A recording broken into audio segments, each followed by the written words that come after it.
5 సంవత్సరాలుగా అతను చేసినటువంటి విధ్వంసం రాష్ట్రాన్ని పాతాళానికి దొక్కేశాడు. గతంలో ఆంధ్రప్రదేశ్ బ్రాండ్ అంటే Andhra Pradesh was one of the best destinations for investment. పెట్టుబడులకు ఒక స్వర్గధామంగా ఉండేటటువంటి రాష్ట్రం ఆంధ్రప్రదేశ్. అటువంటిది వాళ్ళ ఆంధ్రప్రదేశ్ దేని గురించి ప్రఖ్యాతిగాంచిందండి? శీలావతి గంజాయి గురించి. ఇవాళ ఆంధ్రప్రదేశ్ గురించి మాట్లాడుకుంటే గంజాయి గురించి మాట్లాడుకుంటా ఉన్నారు, గంజాయి డ్రగ్స్ గురించి మాట్లాడుకుంటా ఉన్నారు. Let me finish. మీరు అడిగిన ప్రశ్నకు సమాధానం చెప్పనివ్వండి. ఆ రకంగా మొత్తం రాష్ట్రాన్ని నాశనం చేశాడు, అప్పుల ఊబిలో కూర్చేశాడు. ఇక్కడ ప్రధానంగా 12 లక్షల కేవలం 3 స్థానాలు.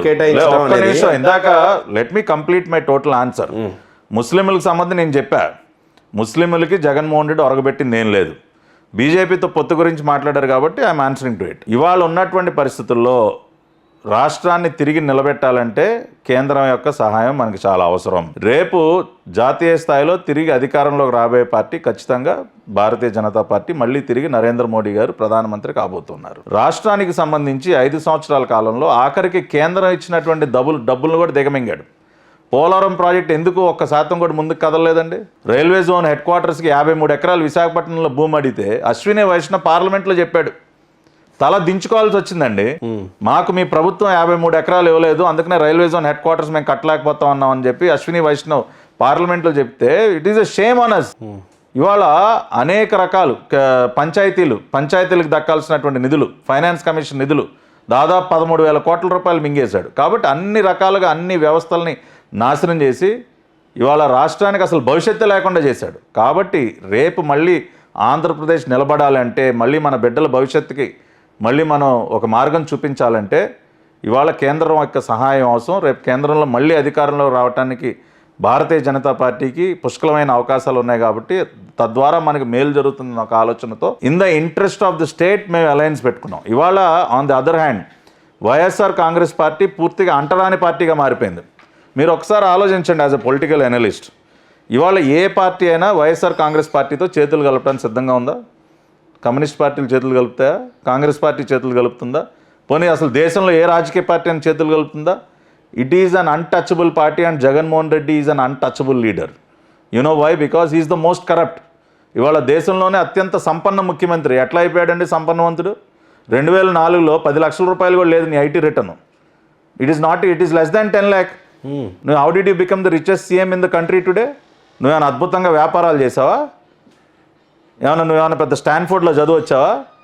నువ్వు అమెరికా వెళ్ళి 4 రోజుల్లో తిరిగి టపాలు వచ్చినాడు. నువ్వు ఏం చదివావా? నువ్వు అసలు నువ్వు డిగ్రీ అయినా ఫినిష్ చేసావా? What is your knowledge in business? ఏదో సూట్ కేస్ కంపెనీలు, షెల్ కంపెనీలు పెట్టి ఆ A2 విజయసాయిరెడ్డిని అడ్డం పెట్టుకుని మనీ లాండరింగ్ చేయటం తప్పితే నువ్వు చేసింది ఏంటి? అటువంటిది వాళ్ళు నువ్వు దేశంలోనే ధనిక ముఖ్యమంత్రివి. కాబట్టి ఇవన్నీ మనం గమనించిన తర్వాత ఎస్, రాష్ట్రం కోసం మళ్ళీ అందరూ ఏకం అవ్వాలి, రాష్ట్రాన్ని నిలబెట్టాలి. ఇవాళ తిరిగి చంద్రబాబు నాయుడు గారు ముఖ్యమంత్రి పదవి కొత్తదా అండి? 14 సంవత్సరాలు సీఎం, అదేమన్నా కిరీటం ఆయనకి మళ్ళీ కొత్తగా పెట్టుకుంటే ఆయనకి ఏమైనా వస్తుందా? అది కాదు. ఇక్కడ hour agenda is always the people of Andhra Pradesh, the well being of the people of Andhra Pradesh.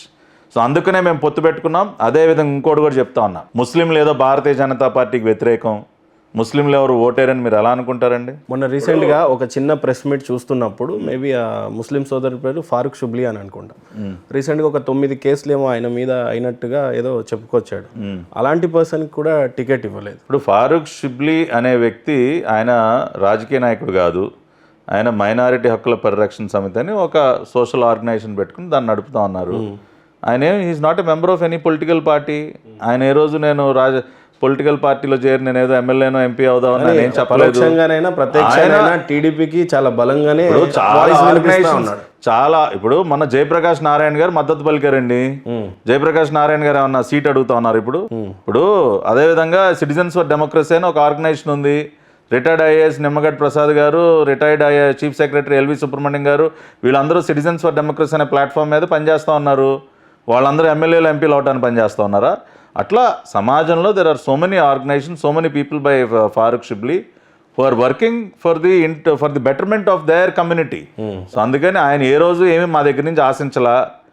ఆయన చంద్రబాబు నాయుడు గారికి ఎందుకు మద్దతు పలికారంటే ఇప్పుడు వైఎస్ జగన్మోహన్ రెడ్డి సావగొడతా ఉన్నాడు కదా ముస్లిమ్స్ని. ఎక్కడ బ్రతకనిస్తా ఉన్నాడు? వాళ్ళకు ఉపాధి లేకుండా చేశాడు. విదేశీ విద్య మైనారిటీ బిడ్డలు చదువుకుంటుంటే ఆ డబ్బులు లేకుండా చేశాడు. ఎంతమంది మైనారిటీ ఫ్యామిలీస్ బాధపడతా ఉన్నాయి. డాక్టర్ బిఆర్ అంబేద్కర్ విదేశీ పథకం పేరుతో మేము ఎంతమందిని మేము ఇతర దేశాలకు పంపించి చదివిస్తూ ఉన్నాం, దాన్ని ఎందుకు ఆపేశాడు? ఇట్లాంటివి అనేక వాళ్ళకి దక్కేటటువంటివి అనేకం ఆగిపోయాయి. వాళ్ళ జీవితాలతో ఆడుకుంటా ఉన్నాడు, వాళ్ళకు ఉపాధి లేకుండా చేశాడు. ముస్లిమ్స్ ఇవాళ ఎంత ఆవేదనతో ఉన్నారంటే ఇవాళ రేపు మీరు చూస్తారు ఫలితాలు.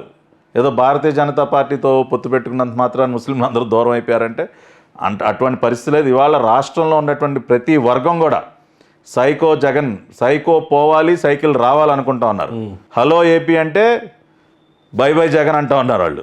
మరోపక్క ఎన్నోసార్లు టీడీపీ నుంచి చాలా ఆశలు పెట్టుకున్నటువంటి కనుమూరు రఘురామకృష్ణరాజుకి ఈరోజు మొండు చేయి చూపించింది. ఆయన గురించి ఏం చెప్తారు? అటు జనసేన నోచుకోలేదు, బీజేపీ నోచుకోలేదు, ఇప్పుడు రఘురామకృష్ణరాజు గారు నాకు అత్యంత ఆప్త మిత్రులు. Is my very good friend. మేమిద్దరం కలిసి ఎన్నో అంశాల మీద పోరాడాం. ఆంధ్రప్రదేశ్లో 3rd డిగ్రీ అనుభవించినటువంటి వ్యక్తులు మేమిద్దరమే అత్యంత దారుణంగా. సో ఆయన నిజంగా కూడా మనం హ్యాట్స్ ఆఫ్ చెప్పాలి, అలుపెరగని పోరాటం చేశారు. ఖచ్చితంగా రేపు ఆయన ఎన్నికల క్షేత్రంలో ఉంటారు. అది నేను చాలా స్పష్టంగా చెప్తున్నా. ఏ రకంగా ఉంటారంటారు? మీరు చూస్తారు కదా, ఇప్పుడు అది ఏ రకంగా ఉంటారనేది ఒక 2-3 రోజులు అయితే మీకే తెలుస్తుంది. ఆయన ఖచ్చితంగా రేపు ఎన్నికల్లో పోటీ చేస్తా ఉన్నారు. అది జరిగి తీరుతుంది. You mark my words. అంటే చెప్తున్నా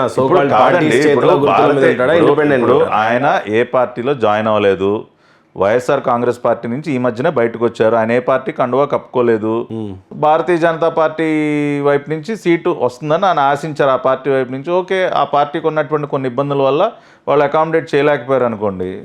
ఇంకా ఇప్పుడు తెలుగుదేశం పార్టీ ఉంది, మాకు ఇంకా కొన్ని అవకాశాలు చంద్రబాబు నాయుడు గారు ఆలోచిస్తూ ఉన్నారు. ఇంకా హోప్స్ ఉన్నాయి. అయితే చంద్రబాబు నాయుడు గారు ఆలోచన చేస్తూ ఉన్నారు. సో మా అందరికీ నమ్మకం ఉంది రఘురామకృష్ణరాజు గారు జనసేన నుంచి కూడా గేట్ క్లోజ్ అయినట్టే కదండి. అంటే ఆల్రెడీ వాళ్ళు ప్రకటించేసారు.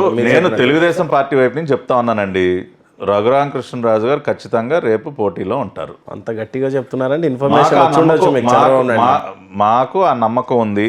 నేనేది ఇదేమి అధికారికంగా ప్రకటన చెప్పట్లా, నాకు ఆ నమ్మకం ఉందని చెప్తా ఉన్నా. రఘురామకృష్ణరాజు గారు ఖచ్చితంగా రేపు ఎన్నికల్లో నిలబడతారు అన్న నమ్మకం, ఆ విశ్వాసం నాకుంది. పొత్తు విషయానికి వస్తే ఇక్కడ పవన్ కళ్యాణ్ గారి పాత్ర ఏ రకంగా ఉండబోతుంది టీడీపీతో అంటే చెప్తారు? పవన్ కళ్యాణ్ గారు నిజంగా కూడా నేను దాదాపు గత 4-5 నెలలుగా చంద్రబాబు నాయుడు గారు జైలుకి వెళ్ళిన దగ్గర నుంచి కూడా ఆయన్ని చాలా దగ్గరగా గమనిస్తూ ఉన్నారు. నిజంగా గ్రేట్ హ్యూమన్ బీయింగ్ అండి. చాలా నిజంగా నేను ఊహించలా ఆయన అంత మ్యాగ్నానిమస్గా, అంత ప్రాక్టికల్గా స్టేట్ కోసం ఆలోచిస్తూ ఆ రకంగా ఉంటారని నేనైతే ఎక్స్పెక్ట్ చేయాలి. కానీ ఇక్కడ చాలా ఓపెన్గా చెప్పండి, సొంత కాన్స్టిట్యున్సీలో ఆయన నిలబడిన 2 స్థానాల్లో ఓడిపోయిన నాయకుడిని ఈరోజు టీడీపీ ఎలా గెలిపిస్తాడు అని చెప్పి మీరు అంత బలంగా మీరు ఏ రకంగా విశ్వసించారు? పవన్ కళ్యాణ్ గారు ఖచ్చితంగా టీడీపీని గెలిపిస్తారు. ఎంతసేపు ఒకసారి ఓడిపోయాడు కాబట్టి ఆ నాయకుడు బలం లేదనే హోప్ అయితే చుట్టూనే తిరుగుతూ ఉన్నారు. నేను అందుకనే ఇందాక చెప్పా, దేశ చరిత్రలో హేమేల్ ఇందిరాగాంధీ ఓడిపోయిందండి. కాదనండి సార్, అందుకే పక్కన పెట్టండి. పవన్ కళ్యాణ్ వ్యక్తిగతంగా అంత బలమైన నాయకుడు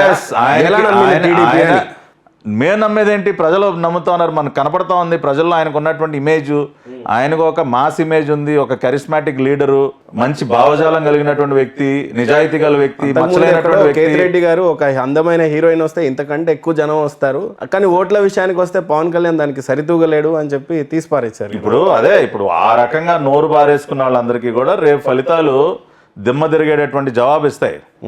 కాబట్టి ఎవరిని కూడా మనం వాళ్ళ అధికారంలో ఉన్నాం కదా అని వాడంతా వీడంతా అని ఇష్టానుసారం విర్రవీగితే రేపు మీ పరిస్థితి చూస్తారు కదా.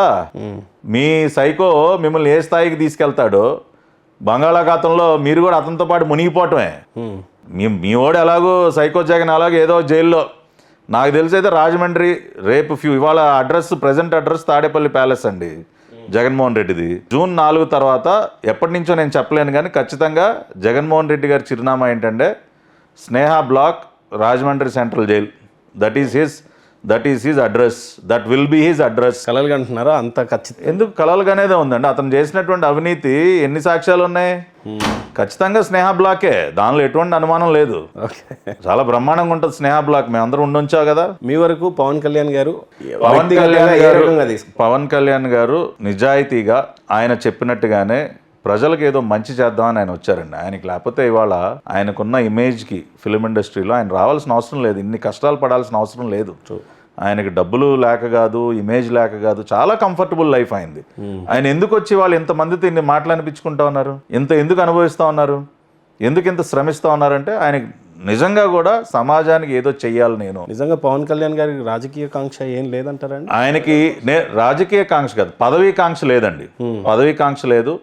ఆయన ఖచ్చితంగా నేను అబ్జర్వ్ చేసిన దాన్ని బట్టి నిజాయితీగా నేను కూడా సమాజానికి ఎంతో కొంత తిరిగి ఇవ్వాలి. ఇవాళ సమాజం వల్ల నేను ఇంత గౌరవాన్ని పొందుతా ఉన్నా, నేను లైఫ్లో ఇంత మంచి పేరు తెచ్చుకున్నా. గతంలో అన్నగారు ఏ విధంగా అయితే ఫిలిం ఇండస్ట్రీలో ఉండి మళ్ళీ ఈ has to give back something to the society అనే రకంగా అనుకున్నారు, పవన్ కళ్యాణ్ గారు కూడా అదేవిధంగా అదే భావజాలంతో ఉన్నటువంటి వ్యక్తి. ఎంతో మ్యాగ్నానిజం. ఆయన ఎప్పుడు కూడా చంద్రబాబు నాయుడు గారిని కలిసినప్పుడు కానీ, పొత్తు సీట్ల పంపకాల విషయం దగ్గర కానీ ఎక్కడా కూడా ఆయన ఏది డిమాండింగ్ గానో అట్లా ఎప్పుడు, సార్ మనం ముందు ఈ సైకోని గద్దె దింపాలి, రాష్ట్రాన్ని మనం తిరిగి నిలబెట్టాలి, స్టేట్ ఫ్యూచర్ని మనం సెక్యూర్ చేయాలి, అదే ఎజెండా తప్పితే ఆయన ఎంతో శ్రమించి ఆయన క్యాడర్ని కూడా ఎంతోమందిని ఒప్పించి, లేదు మరి మీరు ఆవేశపడొద్దు, ఈ ఒక్కసారి మనందరం సమిష్టిగా మనం పనిచేయాలి అని చెప్పి ఆయన ఎంతో ఓపికగా ఆయన క్యాడర్ని ఆయన కన్విన్స్ చేసి ముందుకు తీసుకెళ్తూ ఆయన చాలా బ్రహ్మాండంగా ఆయన ఈ కొయిలేషన్లో ఒక మంచి పార్ట్నర్గా ఆయన నిలబడతా ఉన్నారు.